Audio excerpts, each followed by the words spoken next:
Hey there, hunting family. Just want to check in with y'all. I haven't recorded anything in a week or so. It's been a crazy hunting season. We've been very busy and spending just about every weekday working, and every weekend we're trying to get out into the woods, hit the tree stand, hit fields, whatever we got to do, trying to see some deer. Just wanted to come in, do a short episode here with a quick recap. What I'll eventually do is I'll get the Hollywood horse in here with us, and we'll do a full recap of not just our season so up to this point, but everybody else. We'll try to recap everything. We've been keeping everybody pretty well posted. Had a really good hunting season this year, and I got to tell you, like, we were out on the very last day of rifle season in Pennsylvania. About four of us were out. Car pulled together, went out to our location on the property we were going to hunt. Sat all day, sun down, sun up to sundown, and it was a nice day, good weather, not a whole lot of gunshots. The deer are exhausted after 2 weeks of gun season in this state, and what we ended up having is all four of us got skunked. None of us seen another deer. We seen a few hunters hunting on some public land, but we get back to the butcher shop at the end of the day after dark, and just sort of hanging out, recapping the day, telling some stories of the long sit that each of us had. Get a text from my one buddy Ace, and he says to my brother, "Is the butcher shop open? I got two in the truck." So we all had a great season, but even on the days where we didn't see deer, other people, friends, family, were out having successful harvests. So, it's good to see a smile on everybody's face. I'm going to give you a quick recap of Ace's hunt, and then we'll get back into the show.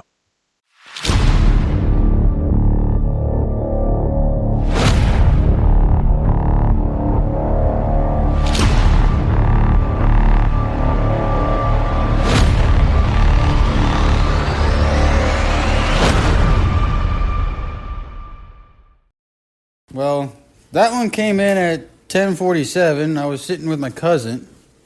He couldn't see it. I only saw the head bopping. I told him to get his gun out the one window, and he said he couldn't see it, but I already had it in the sights. And Window of the shooting shed. Yeah. Not the car. All right, truck.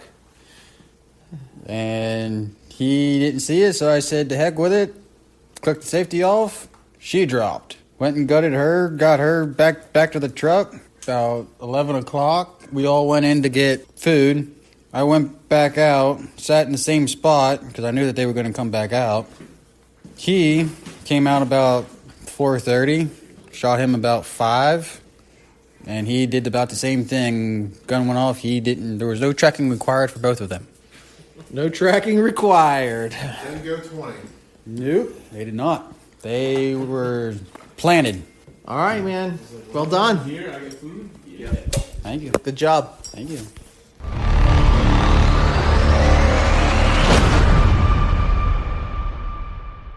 So, hey, hunting family, that's the Arrow Eagle. I am back, and just want to talk through how my season's gone. It's been a little while since we've posted an episode, and I thought I would sit down here and try to figure out what our next episode is going to be. Honestly, we started this podcast over the summer, and we were doing a lot of fishing. We were doing a lot of scouting, and we were just talking about our love for the outdoors, which is what this is all about. The desire is to see people getting interested in outdoor activities versus indoor activities, right? So, but hunting season got hot and heavy. We spent a ton of time in the woods, archery hunting. My wife says I've spent more time hunting this year than average, and I hunt more than the average bear. So, we put our time in the woods, a lot of time at hunting camp, hunting different locations, and seeing a lot of deer. I just thought maybe I would just sit here. I try to document as much as I can so that we could post online for everybody and give you some good feedback on the season. But I thought I would sit here and I maybe go through some of the memories from this year. I know that I started off early on in the season, um, scouting over the summertime. We were looking at three target bucks up on our property and watching them from early summer into fall, velvet, um, to ivory, and then just seeing these deer graduate. There's a lot of smaller bucks. There's really good sign. Wasn't seeing a ton of those, but we did have some yearlings and some fawns drop earlier in the year.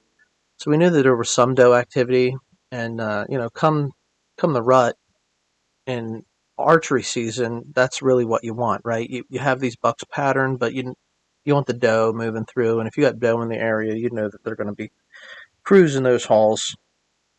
So I'm just looking here through my feed of different photos that I've taken. I was hunting local. I got a buddy that lives up the road, and he's got a little bit of.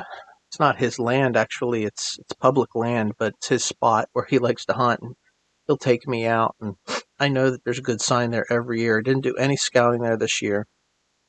Went out and hunted that property two or three times, not much, but one night I went out and normally where I set my tree stand up, um, the neighbor's logging it. The neighbor that owns the adjacent property is logging it off, and so what I did was I know that have an idea where the deer are traveling through. There's a creek bottom that runs through this property, and so I just dropped down into that hollow off of a pine bank where that creek hollow runs through, and it's a dried up creek bed really. And I had to sit there one night. Looking over a deer trail. I felt really really good about it, but sat there until dark, and I just didn't see anything. It was early in the season. It was early October, and I got up. I was on a climber stand, so I got up. It was right about dark, just about time to start thinking about tearing down. Maybe a little bit earlier than what I usually would sit, because I like to sit until it's dark. I want to give every animal a chance to come in. But it was early in the season. I was out by myself, and it was a Saturday night. Just wanted to get home. Had plenty of time in the season to hunt yet, and I stood up and I turned around in my stand to start, packing my backpack up, and I saw a doe moving in behind me, and it came in probably 35 yards, 30 yards ish, and it was right at dark, and I debated whether to shoot or whether not to shoot, but it came in. I had a nice shooting lane, and so I let an arrow fly on that deer, and that was the first arrow that I shot this year. And deer ran off. I was pretty confident that the way that the deer responded, it wasn't a good hit. But so I got down out of the tree and I went over and spotlighted the area where I was, I'd shot, and I had I had an arrow hit a sapling, and that sapling was maybe about 2 inches wide in diameter. But the arrow was embedded in that, and there was a little bit of blood and hair on that arrow, not a lot. And here's a lesson learned, I guess.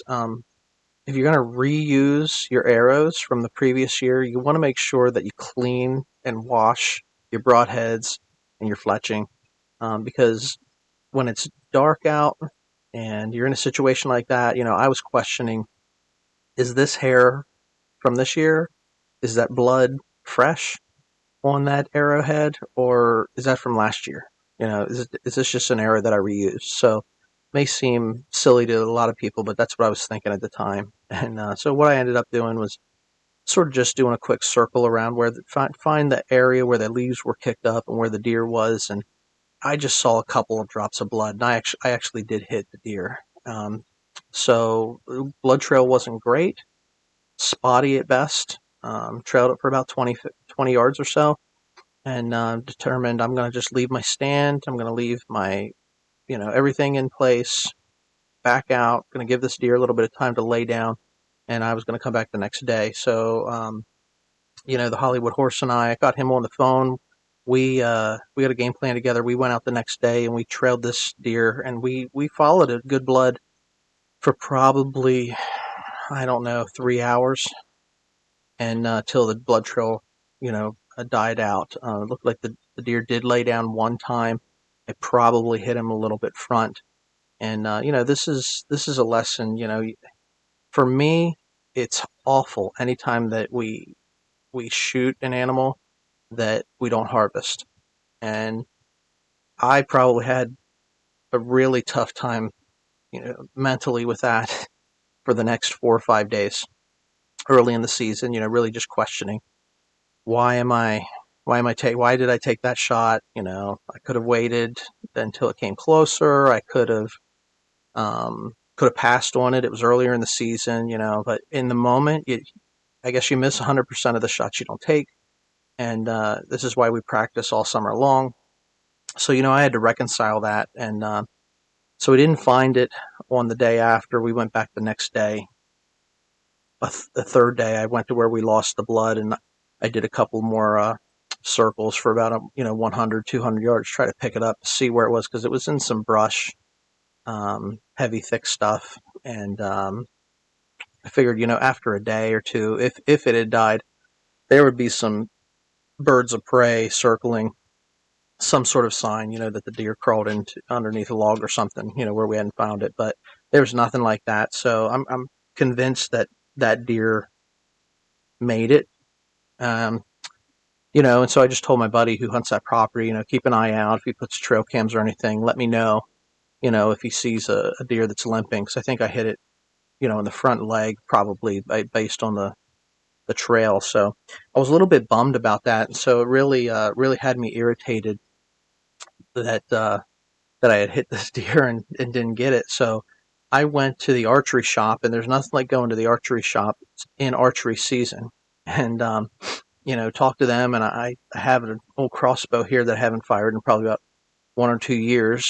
I like to hunt with a compound. I'm not a crossbow guy, and what I ended up doing was, I dropped a little bit of money that I probably wasn't wanting to spend, but I did, and had them put new strings on my crossbow, put a brand new scope on it, just tuned everything up, made sure that it was safe to use, and so I shot that in probably, I don't know, 24th of October, and 25th, I made a trip up to our cabin, and I wanted to take that thing out, and I started hunting, seriously, because it was getting towards the end of October. But it was crazy warm, I was hunting full moon, and it was 60, 70 degrees in October where we were hunting.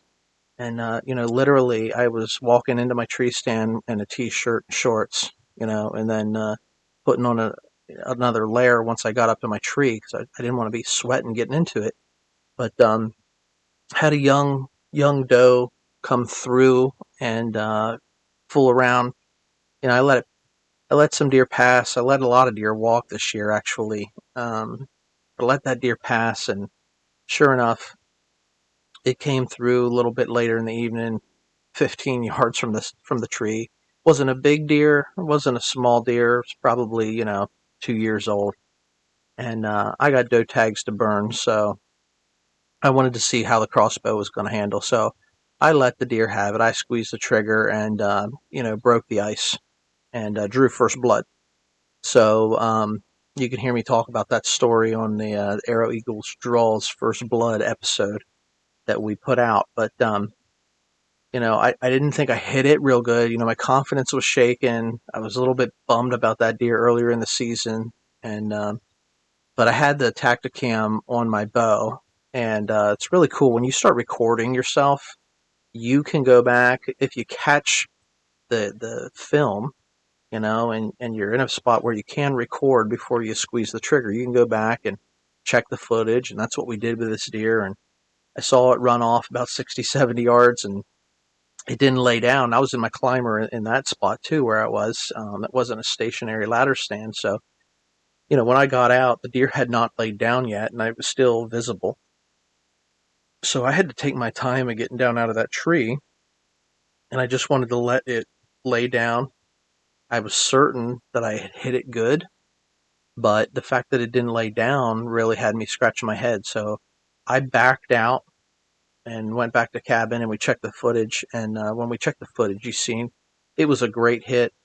Deer was stumbling as it was running away, and it got to be a little bit after dark. We had determined it. Let's go get that. That was going to be a dead deer, and we did find it piled up maybe about 75 yards from where I had shot it. So that that got us our first set of backstraps for the year, and we were pumped. Just going out doing what we were doing, slinging some arrows and cracking. Even though it wasn't a trophy, it was a trophy to me. So I know there are a lot of trophy hunters out there, and the debate over, you wait, you let those little ones walk, and I'll do that sometimes too. But first thing in the year, and I wanted to see how that crossbow was working for me. I ended up getting a little bit of meat in the freezer, and that took the pressure off too. Right after you shoot your first deer, it breaks the ice. I had a lot of tags this year that I had purchased to use, and I intended to fill them. So, um, long story short, I spent probably, I don't know if I had to count how many days, at least 14 days up at our hunting camp in archery season this year, and just going through the different pictures and stuff. I did talk about the buck that I had shot. I had been watching these shooters on camera all summer long, and I actually had ended up having a little 6 point come into me, maybe about 30 yards, and he the spot that the tree that I was hunting every night. What was happening is doe were coming in right at dark, and I would wait it out until to see if a buck would come in behind them, especially closer into November. And as we got into November, I was ended up multiple times in the tree after dark, too dark to shoot, with doe under my tree and a buck coming in. And so I could see them with my bare eyes, but too dark to shoot. Couldn't see them through a scope, and I'd have to like wait them out. It was just a waiting game. I'm stuck in my tree stand with the deer coming in. So I was seeing deer. I had them patterned. They were coming through this area that I was hunting, and I was just waiting for one of those shooter target bucks to come through. And what ended up happening was I had a little 6 point come into me one afternoon. It wasn't dark. It wasn't at night. It wasn't at the end of the day. It was maybe 2 in the afternoon, and he came in. I don't know. He didn't walk right under my trail. He started to try to backtrack and walk around the tree I was in. Um, had the Tacticam on. I got good footage, and I want to say probably about a 35-yard shot. Uh, I hit him, and I put him down. So I decided I wasn't going to just hold out for that target buck. He was in range. It was daylight. I was getting a little bit frustrated waiting for the big bruiser to come through, and that was the buck that I shot this year. So that was deer number two. Did really really well on that, and so really excited about hunting, really excited about spending time up at camp with family and everything. I've got some deer on the ground, um, and I was really, really hoping at this point, that my friends and family would start to get some opportunities to shoot. And I've been doing a lot of hunting with the horse. He was up there hunting same property with me and stuff, and there's just crazy stories, man. I mean, he got a shot at a rack buck. One of the shooters came into him. Um, he got a clean shot on it, got it on video. We see where that arrow penetrated like right into that shoulder plate, that shoulder blade. Um, Checked the area, arrow broke off, tufts of hair, but no blood. And we just we scratching our heads walking away from that one. we were pumped because we had the video of the deer getting hit. When we went down and checked it out, we couldn't find it. It was just insane. And so, the highs and the lows, he ended up on one of our hunting trips snagging a little doe came into him like on the last day of one of our trips. He was relocating his stand, and like as he moved his stand, this smaller doe came in, and he had a shot at it, and he took it. So he had some meat, I had some meat. Trying to get my brother into a position where he would get some hunting and have some success. We wanted to set him up as well, but I just got every single time I've gone out, I've been seeing deer. And rifle season came around, and was able to take a few doe in rifle season, and so now I tell some of the details of some of these stories really to just bring it full circle. We want to talk about lessons learned and different types of things on the back end of the season now that hunting season's over. In Pennsylvania, we have a break from the end of rifle through Christmas, and then on the day after Christmas, archery season comes back in. I technically, I, I do have 3 more doe tags that I can fill, um, in one of the counties here. But I don't know if I'm going to be going out or not. I've got plenty of deer meat in the freezer. My wife says I've been hunting an awful lot, and we'll see. I don't like that late season hunting because it's just too cold for me. But never say never. So started the podcast literally over the summertime, talking fishing, talking scouting. We got into hunting season. We've been telling you about these deer stories and just sort of using this as a video log to capture our memories. And so now we're at the point where hunting season's over, and I've got to figure out what type of content continue to put up onto this channel. So uh, it's gone a couple of weeks where I haven't posted anything. And I know that the few people that we do have listen are always interested in what we're going to be talking about next. I think as we get into next year, into 2024, I'd like to develop the podcast to do more interviews and get some people to come on the show with us and talk about maybe different areas of expertise. Um, I'm sitting here right now in the studio looking at a couple of. We got some nice bucks this year, and not nice enough to send to the taxidermist, but nice enough to do the old European mount on them. And so I'm working on them.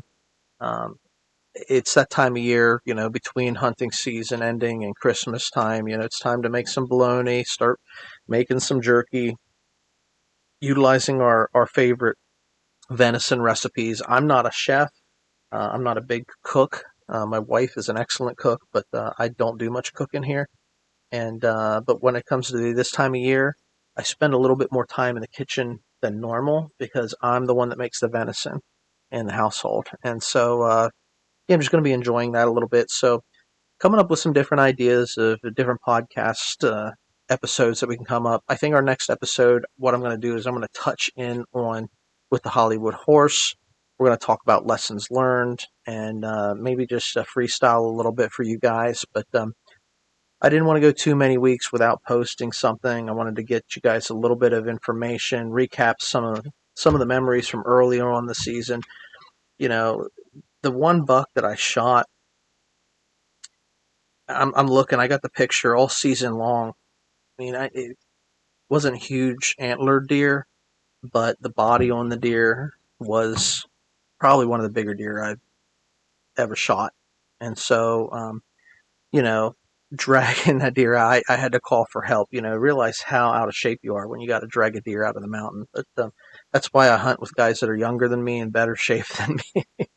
So when you call in for reinforcements, but yeah, I mean, all summer long doing the scouting, I had a trail cam picture on my photo on my phone, so that every time I open my phone, I'm looking at the deer that I want, and then you get this, smaller rack buck come through, and he's not bad. I mean, it's a trophy to whomever, decent average basket rack buck, and I let him have it. But now on my phone, I've got a picture of him laid up, after he'd been harvested, laying there. So you see the sweet before and after. So what we'll do is we'll end up coming back next time to you. We'll spend a little bit of time with the horse and myself talking about lessons learned, and we'll start to plan for 2024. It's been a great hunting season. I wanted to check in with everybody, give you guys a little bit of a recap on how the season went for me. We'll hear how the season went for him, and we're going to start to build a list out of different guests that we want to have come on for the podcast. So, as always, we appreciate every single one of you that do listen, all like 6 or 7 of you out there that follow us, and follow us on social media if you guys want content, or if you want to hear certain topics. We love to know what to talk about. We're going to develop this thing in 2024 and try to do a good job at production, and make a quality product that's worth listening to. So until then, I'll just say, keep your arrows straight, keep your passion for the outdoors alive. Appreciate all you guys. Love you. You are our hunting family, and everything that we do, we want to share with you guys. This is our passion. Nature is our playground, and just because it's wintertime doesn't mean that we aren't going to be outdoors doing our thing. So from the Mentor Outdoors team, this is the Arrow Eagle. I'm signing off. We'll check in with you soon. Later.